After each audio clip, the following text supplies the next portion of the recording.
മാറാക്കര ഗ്രാമപഞ്ചായത്ത് ഹാളിൽ ചേർന്ന പ്രത്യേക ബോർഡ് യോഗത്തിൽ 2026-27 ജനകീയ ആസൂത്രണ പദ്ധതികൾ, അങ്കണവാടികൾക്കുള്ള ഉപകരണങ്ങൾ വാങ്ങൽ, ഇലക്ട്രിക് പോസ്റ്റുകളുടെ മാറ്റിസ്ഥാപനം എന്നിവ ഉൾപ്പെടെയുള്ള വിവിധ വികസന വിഷയങ്ങൾ ചർച്ച ചെയ്തു. പഞ്ചായത്ത് ഓഫീസിലെ കെ-ഫോൺ സേവനത്തിനായി 2023 ഓഗസ്റ്റ് മുതൽ 2026 മാർച്ച് വരെയുള്ള ബില്ലുതുക അനുവദിക്കുന്നതും, വില്ലേജ് ഓഫീസിലേക്ക് ആവശ്യമായ ജീവനക്കാരെ നിയമിക്കുന്നതും, ടാങ്കർ വഴി കുടിവെള്ളം വിതരണം ചെയ്തതിന് കേരള വാട്ടർ അതോറിറ്റിക്ക് നൽകേണ്ട തുക അനുവദിക്കുന്നതും യോഗത്തിന്റെ പ്രധാന അജണ്ടകളായിരുന്നു. ഇതിനിടെ ഫണ്ട് വക മാറ്റി ചെലവഴിച്ചെന്നാരോപിച്ച് CPM അംഗങ്ങൾ ശക്തമായ പ്രതിഷേധമുയർത്തി.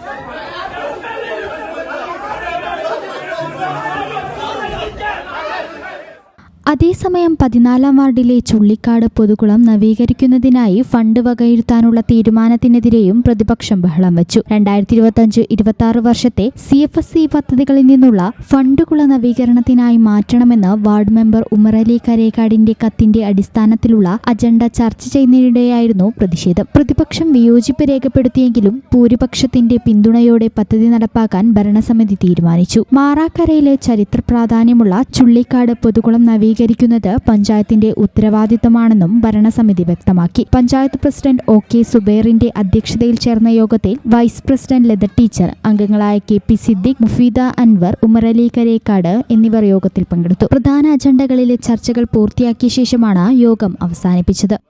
KSFE വളാഞ്ചേരി ബ്രാഞ്ചിൽ ഉടൻ ആരംഭിക്കുന്നു 100 മാസ ചിട്ടി. 25 ലക്ഷം രൂപയുടെ ചിട്ടി. വീട് പണിയാൻ, ബിസിനസിന് എല്ലാത്തിനും അനുയോജ്യം. വളാഞ്ചേരി ബ്രാഞ്ചുമായി ഉടൻ ബന്ധപ്പെടുക.